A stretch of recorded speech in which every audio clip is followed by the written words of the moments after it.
नमस्ते, जय हिंद दोस्तों। आज की इस कहानी में आप सभी का स्वागत है। आज की ये कहानी है विराट और रूबी की।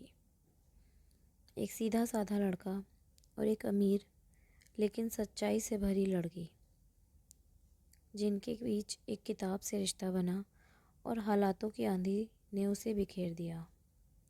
क्या अधूरी मोहब्बत फिर से मुकम्मल हो पाई? जानिए इस बेहद ख़ास कहानी में।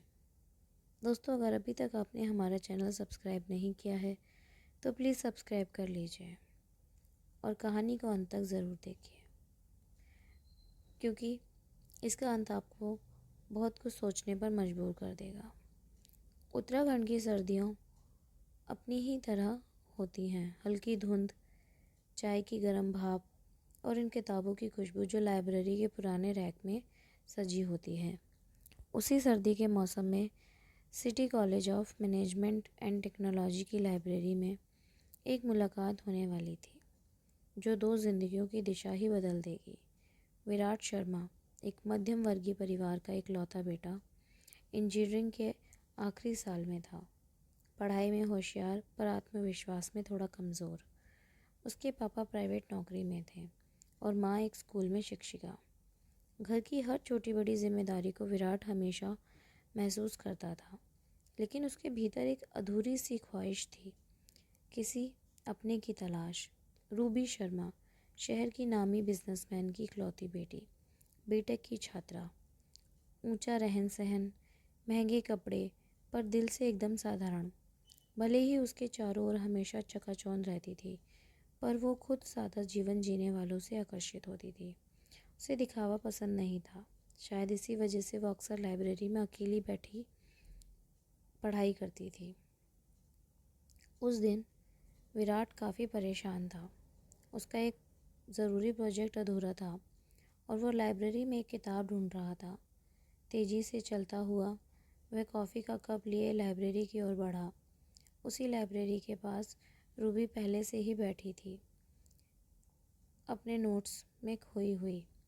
जैसे ही विराट मुड़ा, उसका हाथ कॉफ़ी से कप से फिसला और सीधा रूबी की किताब पर गिरा। अरे!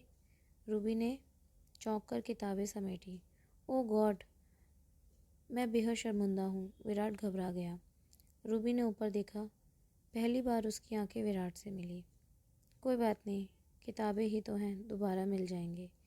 विराट उसकी इस प्रतिक्रिया पर दंग रह गया। एक अमीर घर की लड़की होने के बावजूद कोई इतना सादगी से जवाब कैसे दे सकता है? उसने सोचा भी नहीं था। मैं आपको नई किताब दिला दूंगा, विराट ने कहा। ज़रूरत नहीं, रूबी ने मुस्कुराते हुए कहा। वैसे भी जो बातें किताबों में नहीं होती वो ज़िंदगी सिखा देती है। विराट के चेहरे पर एक हल्की सी मुस्कान आई। वैसे आप इंजीनियरिंग डिपार्टमेंट में नहीं लगती? रूबी ने पूछा। मैं हूँ, लेकिन दिल से थोड़ा कवि भी हूँ शायद। दोनों मुस्कुरा दिए। उसी टेबल पर दोनों बैठ गए और किताबों की जगह बातों का सिलसिला चल पड़ा। अगले कुछ दिनों तक विराट और रूबी की मुलाकातें लाइब्रेरी में होती रहीं। अब दोनों एक दूसरे का इंतज़ार करने लगे। चाय की टपरी, कैंटीन की भीड़ और कॉलेज फेस्टिवल, हर जगह अब उनकी दोस्ती के रंग भरने लगे थे। एक दिन रूबी ने विराट से पूछा, तुम इतने सादे क्यों हो? ना महंगे कपड़े, ना बड़ों जैसा एटीट्यूड। विराट ने मुस्कुराकर जवाब दिया, क्योंकि मुझे वो चीज़ें पसंद हैं जो दिखती नहीं, बस महसूस होती हैं। रूबी चुप हो गई। शायद पहली बार किसी ने उससे उसकी आत्मा की भाषा में बात की थी। उस दिन उन्होंने हाथ पकड़ा और फिर कभी छोड़ा नहीं, कम से कम उस समय तक। रूबी के पिता एक बड़े बिजनेसमैन थे और उन्हें अपनी बेटी के लिए एक ऊंचे खानदान का दूल्हा चाहिए था। जब उन्हें रूबी और विराट के रिश्ते की भनक लगी तो उन्होंने रूबी को डांटकर बाहर विदेश भेज दिया। विराट ने बहुत कोशिश की, लेकिन रूबी तक पहुंचना नामुमकिन हो गया। ना कॉल्स, ना मैसेजेस, बस इंतज़ार। अब विराट एक सफल आर्किटेक्ट बन चुका था। खुद की कंपनी थी, लेकिन दिल अब भी खाली था। उसके ऑफिस में एक दिन इंटरव्यू के लिए एक लड़की आई। नाम था अनामिका।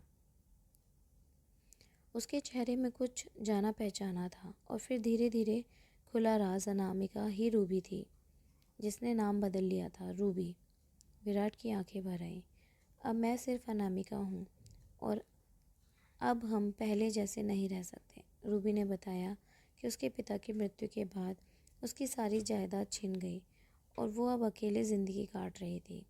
दोनों ने फिर से मिलने जुलने का सिलसिला शुरू किया, लेकिन अब वो मासूमियत नहीं थी। कहीं ना कहीं एक दीवार थी जो टूट नहीं रही थी। एक रात विराट ने हिम्मत करके पूछा, क्या हम फिर से शुरू नहीं कर सकते? रूबी की आंखों में आंसू थे। तुम आज भी वैसे ही हो, लेकिन मैं अब वैसी नहीं रही। तेरे बिना मैं अधूरा हूँ रूबी। रूबी कुछ पल खामोश रही, फिर कहा, और मैं तेरे साथ अधूरी हूँ, क्योंकि खुद को मैं अब तक माफ़ नहीं कर पाई। एक दिन ऑफिस के बाहर खड़े होकर रूबी ने देखा कि विराट अब भी इंतज़ार करता है, ठीक वैसे जैसे पहले करता था। उसने खुद से कहा, जो रिश्ता दिल से बना हो उसे हालात नहीं तोड़ सकते। रूबी ने ऑफिस से आकर कहा, अब क्या तेरे दिल में मेरे लिए जगह है? विराट ने मुस्कुराकर कहा, तेरे बिना तो ये दिल बस धड़कता है, जीता नहीं। रूबी की आंखों में खुशी के आंसू थे। उन्होंने गले लगाया और इस बार कसकर थामा, अब की बार नहीं, कभी ना छोड़ने के लिए। विराट और रूबी की कहानी इस बात की गवाही देती है कि सच्चा प्यार वक्त, दूरी, हालात कुछ नहीं देखता। अगर दिल में सच्चाई हो तो अधूरी मोहब्बत भी एक दिन मुकम्मल हो सकती है। क्योंकि तेरे बिना मैं अधूरा हूँ सिर्फ एक एहसास नहीं, एक ज़िंदगी की सच्चाई है। तो दोस्तों, ये कहानी आपको कैसी लगी हमें कमेंट करके ज़रूर बताएं और हमारे इस चैनल को सब्सक्राइब ज़रूर करें और इस कहानी को अपने दोस्तों के साथ शेयर ज़रूर करें। फिर मिलेंगे एक नई कहानी में नए एहसास के साथ। जय हिंद।